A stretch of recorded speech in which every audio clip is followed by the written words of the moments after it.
Hello everyone, তোমরা সকলে কেমন আছো? আশা করি তোমরা সকলে খুব ভালো আছো।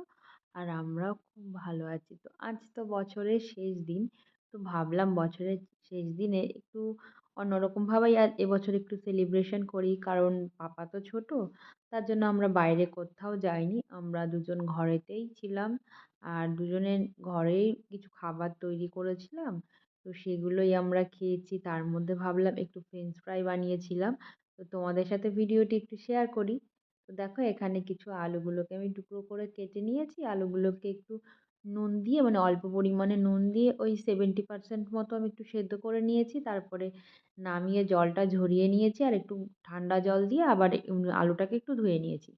তারপরে একটা চপিং বোর্ডের ওপরে আমি কিছুটা টিস্যু পেপার পেতে দিয়েছিলাম। এবার এই যে আরও আলুর ভেতরে যে জলগুলো আছে, তো এবার এই টিস্যু পেপারগুলো উপরে সাজিয়ে দিয়েছি। যতটা জল ছিল সবটা জল টেনে নিয়েছে। এবার দেখো একটা পাত্রের ভেতরে আলুগুলোকে আমি আবার নিয়ে নিয়েছি। এবার এর ভেতরে আমি দিয়ে দেবো কিছুটা কর্নফ্লাওয়ার, গোলমরিচ গুঁড়ো আর অল্প পরিমাণে নুন। এবার এই সমস্ত কিছুকে খুব ভালো করে মিশিয়ে নিতে হবে। আর তোমরা কে কে এরকম ভাবে ফ্রেঞ্চ ফ্রাই খেতে ভালোবাসো আমাকে অবশ্যই জানিও।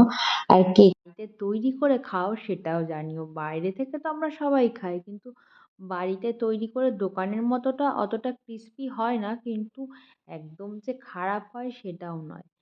তো এবছর আমি তাই ওকে ভেবে বলেছিলাম যে বাইরে থেকে আমরা কিছু খাবার অর্ডার করব না। যেটাই খাবো আমরা বাড়িতেই বানিয়ে, একটু কষ্ট হবে ঠিকই, মানে একটু সময় লাগবে। কারণ পাপাকে নিয়ে আমি যখন এগুলো করি সব পাপাকে ঘুম পাড়িয়ে আমি গুছিয়ে রাখি।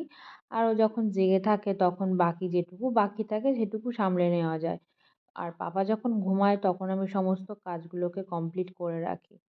এখানে দেখো ফ্রেঞ্চ ফ্রাইটা তৈরি হয়ে গেছে আর এখানে কিছু চিকেন পকোড়া বানাবো। তো এটাও আমি সকালবেলা ও পাপা ঘুম থেকে ওঠার আগে আমি সমস্ত কিছু মানে একসঙ্গে মিশিয়ে ম্যারিনেট করে রেখে দিয়েছিলাম, যাতে রাত্রেবেলা শুধু মানে ভেজে নেওয়ার কিছুক্ষণ আগে বার করে এটাকে আমি ভেজে নিতে পারি।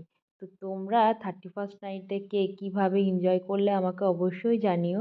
আর এইরকমভাবে বাড়িতে কে কে তৈরি করে খাবার খেতে পছন্দ করো অবশ্যই জানিও। আর আমি রান্না করতে খুব ভালোবাসি।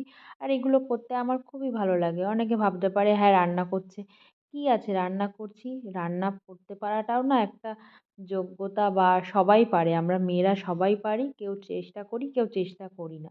আর চেষ্টা করলে এমন কিছু নেই যে মেয়েরা পারে না, মেয়েরা সমস্ত কিছুই পারে। এবার যার যার নিজের ব্যক্তিগত ব্যাপার যে কে কী করবে। তো ভিডিওটি তোমাদের কেমন লেগেছে অবশ্যই জানিও।